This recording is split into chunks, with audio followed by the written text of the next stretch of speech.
You're listening to a Roddenberry podcast. Every Star Trek fan came to Star Trek in their own way. Each of us has a story to tell about how we found Star Trek and why we stayed. This is your Star Trek story.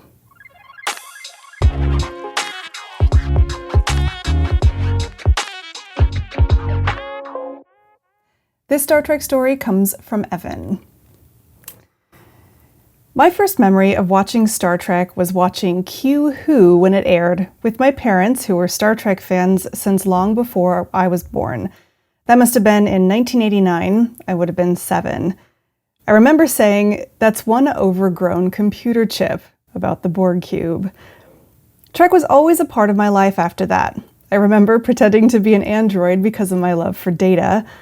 We moved to another country and I took my love of Trek with me. I would pore over the technical manuals, blueprints, and other books. I went to my first convention in '93 and got to meet Marina Sirtis and Nana Visitor. I think I still have the signed collector cards.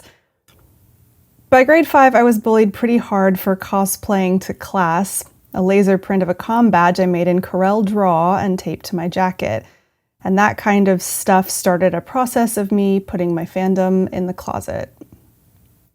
I stopped reading the books and got more into Star Wars as it was more socially acceptable, and I even made fun of Trek. I kept watching and collecting bits and pieces of things, got really into Babylon 5 just before it ended, but I kept my love of Trek private. Fandom for me was a one-person activity. In university, there were a few friends who liked Trek too, and I'd sit on my passion for Trek to not single myself out too much and enjoy the casual fandom. That continued for a long time, and there wasn't a lot of new Trek by then anyway. I think we watched the Voyager finale in my friend's basement in my second year. Everyone loved the Trek 2009 film. I think I saw it 4 to 5 times at the cheap seats with my friends. I was so happy to enjoy Trek with my friends who also enjoyed it. The film even brought some of my friends into the fandom. But when things really shifted for me was on an episode of a podcast I was listening to. One of the guest panelists was Ken Ray, and he said he was co-hosting a new podcast called Mission Log. He explained the show's goal is to examine Trek's messages, morals, meanings, and whether they held up in modern times, episode by episode, for the entire franchise. Now, this sounded like something incredibly interesting to me, as someone who loves literary analysis. So I started listening and digging deep into Trek's both accidental and deliberate messages. So with Mission Log, I found my fandom again, and I realized it was okay to be public and proud about that.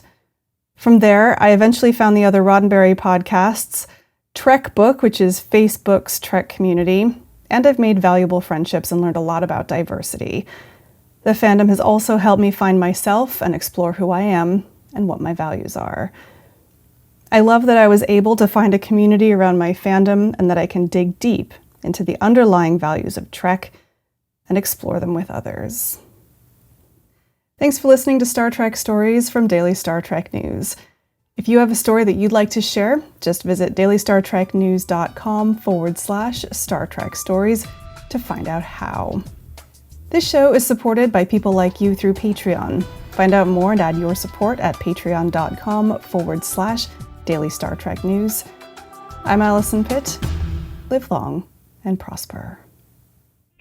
This is a Roddenberry podcast. For more great podcasts, visit podcast.roddenberry.com.